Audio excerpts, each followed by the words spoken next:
The Fantasy FilmFest goes into its 36th year, and as opening night it kicks off with Don't Worry Darling, a movie that you have likely heard of because of the many controversies around the production, behind the camera and on the promotional circuit. So is the movie on its own also worth talking about, or was all the tension just a PR stunt to make this movie more interesting? If you want to hear my take on that, then join me for this review video.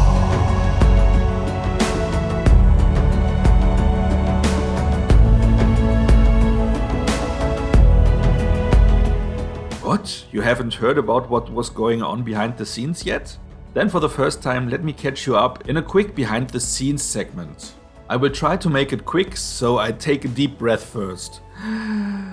It all started with Olivia Wilde hiring Shia LaBeouf and Florence Pugh in the lead roles, but then Shia LaBeouf left the production soon after and was replaced by Harry Styles, with whom Olivia is now in a relationship. Back then, she and then partner Jason Sudeikis said they were separating amicably, indicating that the relationship with Harry Styles started after they separated. However, some appearances in between and the fact that Jason Sudeikis' lawyers were serving her custody papers in front of an audience while being on a festival and in the middle of a Q&A seems to tell a different story. In the meantime, Olivia Wilde, for some reasons, were highlighting two things to the press. First off, that the sex scenes in this movie are great and that only women are served and allowed to come, while also saying that Shia LaBeouf was fired from the shoot, which he contradicted and even presented an audio recording which indicated that Olivia was begging him to stay, apparently blaming all the problems on Florence Pugh, who she just referred to as Miss Flo, both of which didn't sit well with Pugh, with the latter for apparent reasons, while the first one was making her feel that her role and the whole movie would be just reduced to the sex scenes, which she thought wouldn't do the movie any justice. After some innuendos on Florence's and Olivia's Instagram, Florence only rarely showed up at any interviews promoting the movie, which for some people seems to be proof that there is a big issue going on between the two women.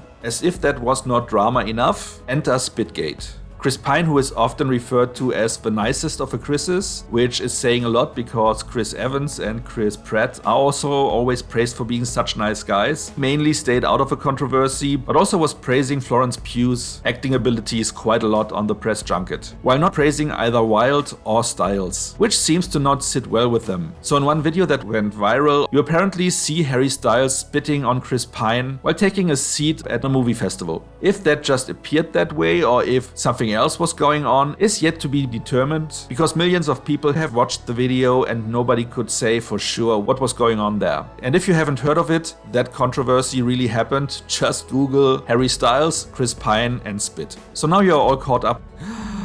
Now let's get into the synopsis. The movie takes place in a town called Victory, which is a company town somewhere in California, somewhere in the 1950s. Here we meet Alice and Jack Chambers, who are apparently a young and happy couple who had a fresh start here in this small little community. Every morning all the men are driving up to work, while the women are doing all the housework and making sure that their husbands are welcomed back well when they come back from work. While the actual work that their husbands are doing is being kept from the women, as everything around the company and the so-called Victory project seems to be very mysterious and secretive, Alice begins to become interested in seeing what is going on behind the scenes, especially after one of her friends apparently lost her mind and then was expelled from the whole project together with her husband.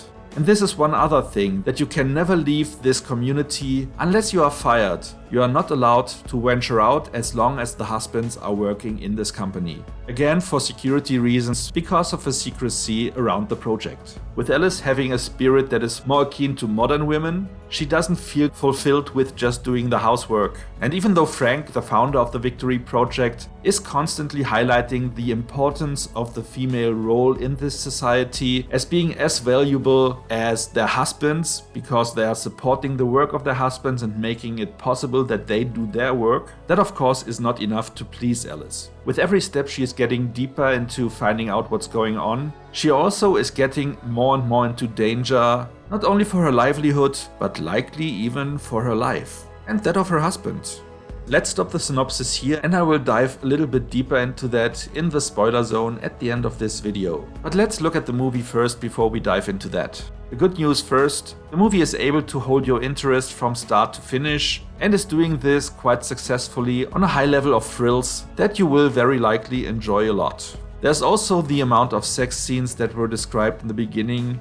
Though they are all full clothed, they are really quite prominent, especially in the first half of a movie, so it is not a big surprise that these scenes are being highlighted if you see them every 5 minutes for the first half hour. The movie as a whole is well acted by all involved talents, and it was also nice to see Nick Kroll in a role that is not comedy driven.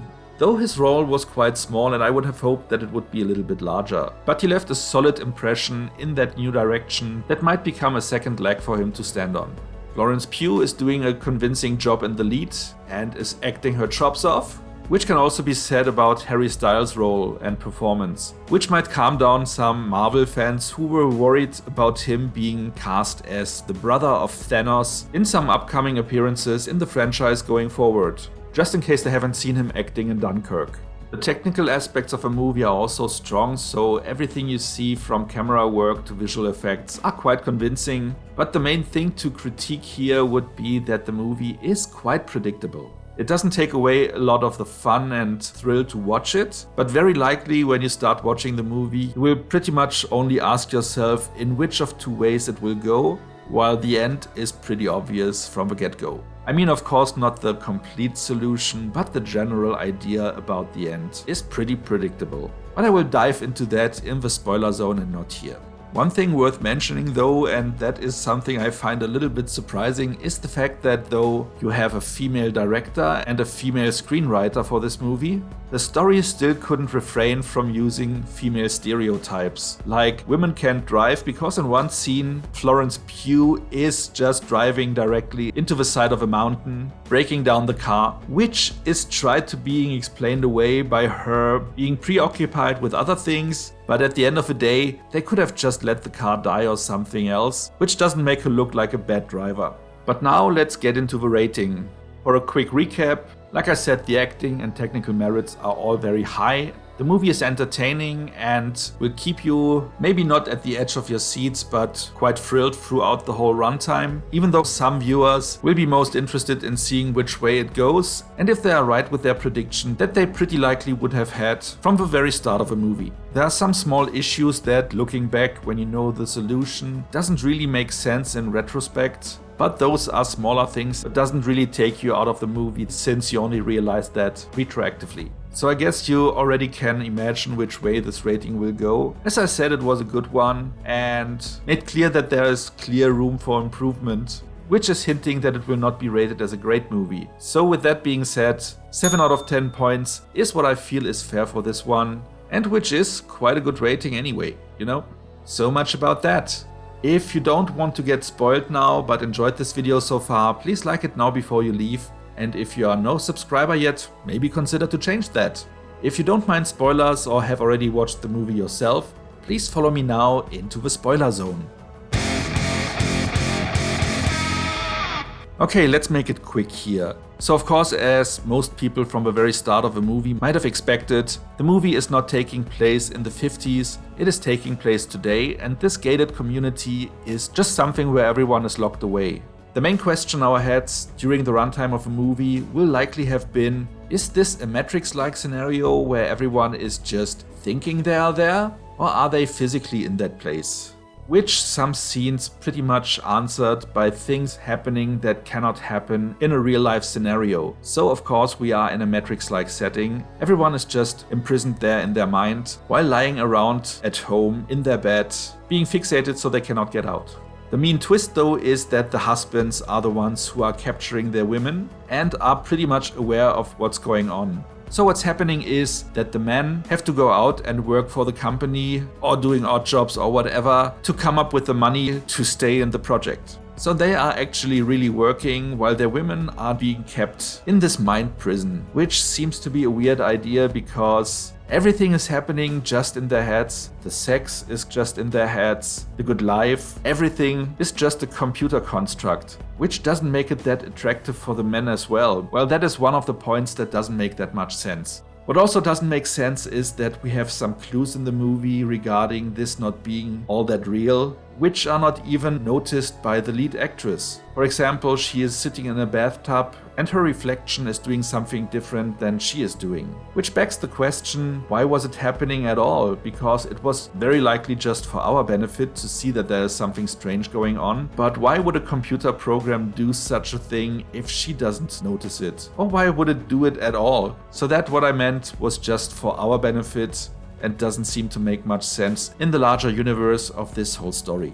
And sticking with the comparison to The Matrix, they even have their own kind of version of the agents that you have in The Matrix. Here they are just guys dressed in red who look like repairmen, just coming to get you whenever something goes wrong or you need to be taken away for a special treatment. And as I mentioned before, you have this trope that the woman cannot drive in this movie, where at the end of a movie she's trying to escape and runs the car into a mountain wall. But then also at the top of a mountain, right before she gets out of the whole system, regaining her freedom, she stops for no reason. It doesn't make a difference for the plot here, but still, it is such a stupid trope to stop right before you are there where you need to go to, just to have like last minute of clarity and understand it all, or in this case give the viewer the opportunity to see her final revelation instead of just getting straight out of there. So it's little stuff like that that keeps the movie from being more than just good. But overall, I think the movie would have worked better if that setup would have been a real life setting and not just a mind trap.